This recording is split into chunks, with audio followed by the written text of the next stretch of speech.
ನಟ ಚೇತನ್ಗೆ ಸಾರಾ ಗೋವಿಂದ್ ಹಾಗೂ ಅವರ ಅಭಿಮಾನಿಗಳು ಅವರ ಬೆಂಬಲಿಗರು ಬಾಯಿಗೆ ಬರೋ ಹಾಗೆ ಬೈತಿದ್ರು, ಹಿಗ್ಗಾಮುಗ್ಗಾ ಥಳಿಸಿದ್ರು, ಅವ್ರ ಮನೆ ಹತ್ರ ಮುತ್ತಿಗೆ ಹಾಕಿದ್ರು.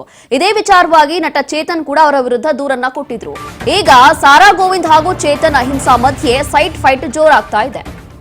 ಸ್ಮಾರಕದ ಜಾಗದ ವಿಚಾರವಾಗಿ ಶುರುವಾಗಿರುವಂತಹ ಜಮೀನ್ ವಾರಿದು ಡಾಕ್ಟರ್ ಅಣ್ಣಾವರ ಅಭಿಮಾನಿಗಳ ಕೆಂಗಣ್ಣಿಗೆ ಗುರಿಯಾಗಿದ್ದಾರೆ ಈಗ ಅಹಿಂಸಾ ಚೇತನ್.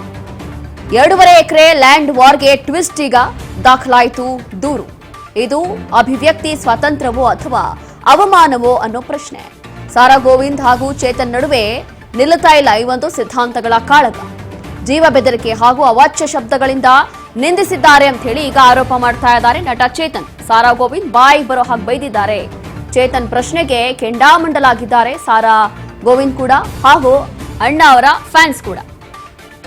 ಇನ್ನು ಸಂವಿಧಾನದ ಅಡಿಯಲ್ಲಿ ನ್ಯಾಯ ಕೇಳಲು ಮುಂದಾಗಿರುವಂತಹ ಚೇತನ್ ಇದೇ ವಿಚಾರವಾಗಿ ದೂರನ್ನ ಕೊಟ್ಟಿದ್ದಾರೆ.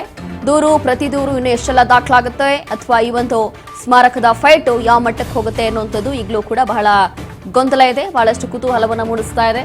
ಹೀಗೆ ಆ ಒಂದು ಪೋಸ್ಟ್ ಇಂದ ಶುರುವಾಗಿರುವಂತಹ ಗಲಾಟೆ ಗದ್ದಲ ಈ ಮಟ್ಟಕ್ಕೆ ಹೋಗಿದೆ ನೋಡಿ.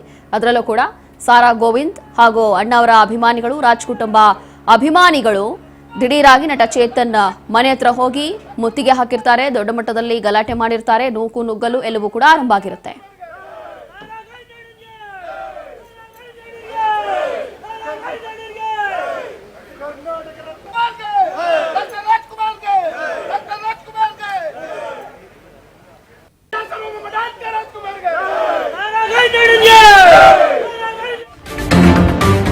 ಚೇತನ್ ಅಹಿಂಸಾ ವಿರುದ್ಧ ಸಾರಾ ಗೋವಿಂದ್ ಪ್ರತಿ ಸಮರ. ಶೇಷಾದ್ರಿಪುರಂ ಠಾಣೆಯಲ್ಲಿ ನಟನ ವಿರುದ್ಧ ಈಗ ದೂರು ದಾಖಲಾಗಿದೆ. ಯಾವ ಎಫ್ಐಆರ್ಗೂ ಕೂಡ ಹೆದರೋದಿಲ್ಲ, ಅಹಿಂಸಾಗೆ ಓಪನ್ ಚಾಲೆಂಜ್ ಮಾಡಿದ್ದಾರೆ ಈಗ ಸಾರಾ ಗೋವಿಂದ್. ಕಾರಣ ಮೊದಲನೇದಾಗಿ ದೂರು ದಾಖಲಿಸಿದ್ದು ಚೇತನ್, ಹಾಗಾಗಿ ಈಗ ಪ್ರತಿ ದೂರು ದಾಖಲಾಗಿದೆ. ಓಪನ್ ಚಾಲೆಂಜ್ ಹಾಕಿದ್ದಾರೆ ಹಿರಿಯ ಹೋರಾಟಗಾರ ಸಾರಾ ಗೋವಿಂದ್. ಈಗ ಚೇತನ್ ಒಬ್ಬ ನಿರುದ್ಯೋಗಿ, ಪ್ರಚಾರಕ್ಕೋಸ್ಕರ ಹೆಸರನ್ನ ಬಳಕೆ ಮಾಡಿಕೊಳ್ತಿದ್ದಾನಷ್ಟೇ. ಫಿಲಂ ಚೇಂಬರ್ನಿಂದ ಚೇತನ್ ಉಚ್ಚಾಟನೆಗೆ ಸಾರಾ ಈಗ ಪಟ್ಟು ಹಿಡಿದಿದ್ದಾರೆ. ಸದಸ್ಯತ್ವ ರದ್ದು ಮಾಡುವಂತೆ ಮಂಡಳಿಗೆ ಸಾರಾ ಗೋವಿಂದ್ ಈಗ ಒತ್ತಾಯ ಮಾಡ್ತಾ ಇದ್ದಾರೆ. ಹಾಗಾಗಿ ಇನ್ನೇನು ಫಿಲಂ ಚೇಂಬರ್ ಇಂದ ಅವ್ರನ್ನ ತೆಗೆದು ಬಿಸಾಕ್ತೀವಿ ಅಂತ ಹೇಳಿ ಅವತ್ತೇ ಬೆದರಿಕೆ ಹಾಕಿದ್ರು. ಹಾಗಾಗಿ ಈಗ ಮೊದಲನೇದಾಗಿ ಗಲಾಟೆ ಗದ್ದಲ ಯಾವಾಗ ಜಾಸ್ತಿ ಆಯ್ತಲ್ಲ, ಅದಾದ ನಂತರ ಈ ರೀತಿಯಾಗಿ ದೂರು ಪ್ರತಿ ದೂರು ದಾಖಲಾಗಿದೆ.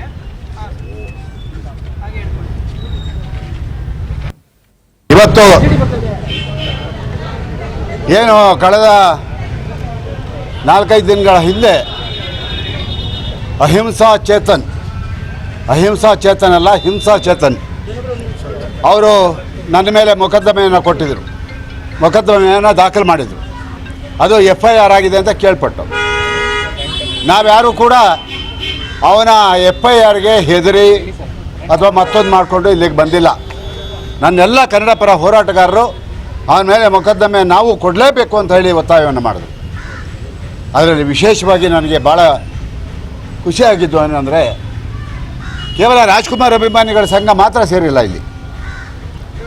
ರಕ್ಷಣಾ ವೇದಿಕೆಯ ಪ್ರವೀಣ್ ಕುಮಾರ್ ಶೆಟ್ಟಿ ಇದ್ದಾರೆ, ಕನ್ನಡ ಸೇನೆಯ KR ಕುಮಾರ್ ಅವರಿದ್ದಾರೆ, ಮತ್ತು ನಮ್ಮ ಹರೀಶ್ ಭೈರಪ್ಪ ಅವರಿದ್ದಾರೆ, ಮತ್ತು ಕುಮಾರ್ ನಾಯಕ್ ಅವರಿದ್ದಾರೆ, ಆಮೇಲೆ ನಮ್ಮ ಕನ್ನಡ ಜಾಗೃತಿ ವೇದಿಕೆಯ ಮಂಜುನಾಥ್ ದೇವ್ ಇದ್ದಾರೆ, ಕದಂಬ ಕನ್ನಡಿಗರ ಯುವಕ ಇದೆ, ಬೆಂಗಳೂರು ಮಂಡ್ಯದಿಂದ ಬಂದಿದ್ದಾರೆ, ಕುಣಿಗಲ್ಲಿಂದ ಬಂದಿದ್ದಾರೆ, ದೊಡ್ಡಬಳ್ಳಾಪುರದಿಂದ ಬಂದಿದ್ದಾರೆ, ರೂಪೇಶ್ ರಾಜಣ್ಣ ಅವರು ಬಂದಿದ್ದಾರೆ, ಭಾಳಷ್ಟು ಜನ ನನ್ನ ಗೆಳೆಯರು ಬಂದಿದ್ದಾರೆ. ಇವತ್ತು ಯಾಕೆ ಬಂದಿದ್ದಾರೆ ಅಂತ ಹೇಳಿದ್ರೆ, ನನಗೆ ಬೆಂಬಲವಾಗಿ ನಾನು 45 ವರ್ಷದ ಹೋರಾಟದಲ್ಲಿ ಯಾವತ್ತೂ ಇಂಥದನ್ನು ನಾನು ಎದುರಿಸಿದ್ದೀವಿ.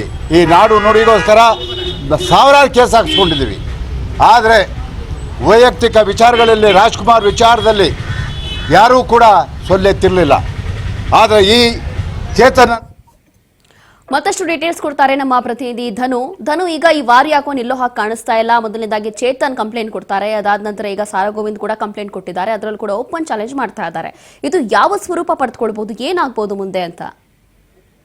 ಎಷ್ಟು ರೋಷಿನಿ, ಈಗಾಗಲೇ ನಟ ಚೇತನ್ ಅಹಿಂಸಾ ಚೇತನ್ ಅವರ ವಿರುದ್ಧ ಈಗಾಗಲೇ ಸಾರಾ ಗೋವಿಂದ್ ಅವರು ಕೂಡ ಕಿಡಿಯನ್ನ ಕಾರಿದ್ರು. ಯಾಕಂದ್ರೆ ನಟ ಏನು ಆಕ್ಷೇಪಾರ್ಹ ಒಂದು ಪೋಸ್ಟ್ ಅನ್ನ ಹಾಕಿದ್ರು ಡಾಕ್ಟರ್ ರಾಜ್ಕುಮಾರ್ ಅವರ ಸಮಾಧಿ ವಿಚಾರವಾಗಿ.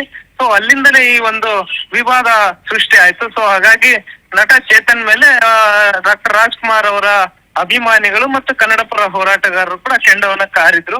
ಜೊತೆಗೆ ಅವರ ಮನೆ ಬಳಿ ಹೋದಂತ ಸಂದರ್ಭದಲ್ಲೂ ಬಹಿರಂಗವಾಗಿ ಒಂದು ಕ್ಷಮೆಯನ್ನು ಕೇಳಿದ್ರು. ತದನಂತರ ಮತ್ತೆ ನಟ ಚೇತನ್ ಅವರು ಉಲ್ಟಾ ಹೊಡೆದು ಮತ್ತೆ ಜೊತೆಗೆ ನಾನು ಕ್ಷಮೆಯನ್ನು ಯಾಚಿಸಿಲ್ಲ, ಅದು ಮನೆ ಹತ್ರ ಬಂದು ಕೂಗಾಟ ಗಲಾಟೆಯನ್ನ ಮಾಡಿದ್ರು. ಆ ಸಂದರ್ಭದಲ್ಲಿ ನಾನು ಕ್ಷಮೆ ಕೇಳಿದೆ. ಅವರ ವಿರುದ್ಧ ನಾನು FIR ಮಾಡ್ತೇನೆ ಎಂದು ಶೇಷಾದ್ರಿಪುರಂ ಏನು ಪೊಲೀಸ್ ಠಾಣೆಯಲ್ಲೂ ಕೂಡ ಅವರು FIR ಅನ್ನ ಅಂದ್ರೆ ದೂರನ್ನ ನೀಡಿದ್ರು. ಅದೀಗ FIR ಆಗಿದೆ. ಸೊ ಹೀಗಾಗಿ ಈಗ ಸಾರಾ ಗೋವಿಂದ್ ಅವರು ಏನು ನಿರ್ಮಾಪಕ ಮಾಜಿ ವಾಣಿಜ್ಯ ಮಂಡಳಿ ಅಧ್ಯಕ್ಷರಾದಂತಹ ಸಾರಾ ಗೋವಿಂದ್ ಅವರು ಮತ್ತೆ ಜೊತೆಗೆ ನಿರ್ಮಾಪಕರು ಮತ್ತೆ ಡಾಕ್ಟರ್ ರಾಜ್ಕುಮಾರ್ ಸಂಘದಲ್ಲಿ ಅವರು ಕೂಡ ಒಬ್ಬರು ಸದಸ್ಯರಾಗಿದ್ದಾರೆ. ಮತ್ತೆ ಕನ್ನಡ ಪರ ಹೋರಾಟಗಳಲ್ಲಿ ಯಾವತ್ತೂ ಮುಂದಿರ್ತಾರೆ. ಸೊ ಅವರು ಇವತ್ತು ಶೇಷಾದ್ರಿಪುರಂ ಪೊಲೀಸ್ ಠಾಣೆಗೆ ಭೇಟಿ ನೀಡಿ ಅಲ್ಲಿ ಅವರು ಕೂಡ ನಟ ಚೇತನ್ ಅವರ ವಿರುದ್ಧ ಈಗ FIR ಅನ್ನ ದಾಖಲು ಮಾಡಿರ್ತಕ್ಕಂಥದ್ದು. ಸೊ ಸದ್ಯಕ್ಕೆ ಏನಂದ್ರೆ ಈಗ ಇಬ್ಬರ ಕಡೆಯಿಂದ ಜಟಾಪಟಿ ನಡೀತಾ ಇರ್ತಕ್ಕಂಥದ್ದು. ಮತ್ತೆ ಕನ್ನಡ ಪರ ಸಂಘಟನೆಗಳು ಮತ್ತು ಡಾಕ್ಟರ್ ರಾಜ್ಕುಮಾರ್ ಅಭಿಮಾನಿಗಳು ಈಗ ಪಟ್ಟನ್ನ ಹಿಡಿದಿರ್ತಕ್ಕಂಥದ್ದು. ಜೊತೆಗೆ ಅವ್ರನ್ನ ವಾಣಿಜ್ಯ ಮಂಡಳಿಯ ಸದಸ್ಯತ್ವದಿಂದ ಕಿತ್ತ ಹಾಕ್ಬೇಕು. ಜೊತೆಗೆ ಅವ್ರಿಗೆ ಇಲ್ಲಿ ಏನು ಕನ್ನಡ ಏನಿದೆ ಕರ್ನಾಟಕದಲ್ಲಿ ಅವ್ರಿಗೆ ಇದು ಇರಬಾರ್ದು. ಮತ್ತೆ ಜೊತೆಗೆ CM ಮತ್ತೆ ಕಮಿಷನರ್ಗೂ ಕೂಡ ಒಂದು ಪತ್ರವನ್ನ ನೀಡಿ ಅವ್ರಿಗೆ ಮನವಿ ಮಾಡಿ ಕಾನೂನು ಕ್ರಮ ಆಗ್ಬೇಕು ಅವ್ರಿಗೆ. ಯಾಕಂದ್ರೆ ಮೇರು ನಟ ಡಾಕ್ಟರ್ ರಾಜ್ಕುಮಾರ್ ಅವರ ಚಾರಿತ್ರ್ಯ ಹರಣವನ್ನ ಮಾಡಿದ್ದಾರೆ. ಮತ್ತೆ ಅವರ ಒಂದು ಬಗ್ಗೆ ಅಂದ್ರೆ ಹಗುರವಾಗಿ ಮಾತನಾಡಿದ್ರೆ ಒಂದು ಪೋಸ್ಟ್ ಅನ್ನ ಹಾಕಿರೋದಕ್ಕೆ ಈಗ ಸಾರಾ ಗೋವಿಂದ್ ಅವರು ಮತ್ತೆ ಅವರ ಕನ್ನಡ ಸಂಘಟನೆಗಳು ಡಾಕ್ಟರ್ ರಾಜ್ಕುಮಾರ್ ಸಂಘದಿಂದ ಈಗ ಒತ್ತಾಯ ಆಗಿರ್ತಕ್ಕಂಥ. ಮತ್ತೆ ಈಗ ಸದ್ಯಕ್ಕೆ ಶೇಷಾದ್ರಿಪುರಂ ಪೊಲೀಸ್ ಠಾಣೆಗೆ ನೀಡಿ ದೂರನ್ನ ನೀಡಿರ್ತಕ್ಕಂಥದ್ದು. ಜೊತೆಗೆ ವಾಣಿಜ್ಯ ಮಂಡಳಿ ಮತ್ತೆ ಕಮಿಷನರ್ ಮತ್ತೆ ಸರ್ಕಾರಕ್ಕೂ ಕೂಡ ಒಂದು ಮನವಿಯನ್ನ ಮಾಡಿ ಅವರ ವಿರುದ್ಧ ಕಾನೂನು ಕ್ರಮ ಆಗ್ಬೇಕು. ಮೇಯರ್ ನಟನ ಬಗ್ಗೆ ಇಷ್ಟ ಹಗುರವಾಗಿ ಮಾತಾಡಿದ್ರೆ ಮುಂದೆ ಇಂತಹ 10 ಜನರು ಬಂದು ಏನ್ ಬೇಕಾದ್ರೂ ಮಾತಾಡ್ತಾರೆ. ಒಬ್ಬ ಸಾಂಸ್ಕೃತಿಕ ರಾಯಭಾರಿ ಆದಂತವ್ರು ನಮ್ಮ ಡಾಕ್ಟರ್ ರಾಜ್ಕುಮಾರ್ ಅವರು, ಆಮೇಲೆ ಸಾಕಷ್ಟು ಚಳುವಳಿಗಳಲ್ಲಿ ಕೂಡ ಅವರು ಮುಂದಾಳತ್ವವನ್ನು ವಹಿಸಿದವರು. ಅಂತವರ ಬಗ್ಗೆ ಹಗುರವಾಗಿ ಮಾತನಾಡೋದು, ಅಂತವರು ಮುಂದಿನ ದಿನದಲ್ಲಿ ಮಾತನಾಡಿದ್ರೆ ಏನಾಗುತ್ತೆ ಅನ್ನೋ ಒಂದು ಕ್ರಮ ಜರುಗಿದಾಗಲೇ ಅದಕ್ಕೆ ಎಚ್ಚೆತ್ಕೊಳ್ತಾರೆ ಅನ್ನೋ ಒಂದು ನಿಟ್ಟಿನಲ್ಲಿ ಈಗ ಸದ್ಯಕ್ಕೆ ಪೊಲೀಸ್ ಠಾಣೆಗೆ ದೂರನ್ನ ನೀಡಿದ್ರು. ಮುಂದಿನ ದಿನದಲ್ಲಿ ಇದು ಯಾವ ರೀತಿಯಾದಂತಹ ಸ್ವರೂಪವನ್ನ ಪಡೆದುಕೊಳ್ಳುತ್ತೆ ಅನ್ನೋದನ್ನ ಕಾದ್ ನೋಡ್ಬೇಕು ರೋಶ್ನಿ. ಎಷ್ಟು ಥ್ಯಾಂಕ್ ಯು ಧನು ನಿಮ್ಮೆಲ್ಲ ಡೀಟೇಲ್ಸ್ಗಾಗಿ.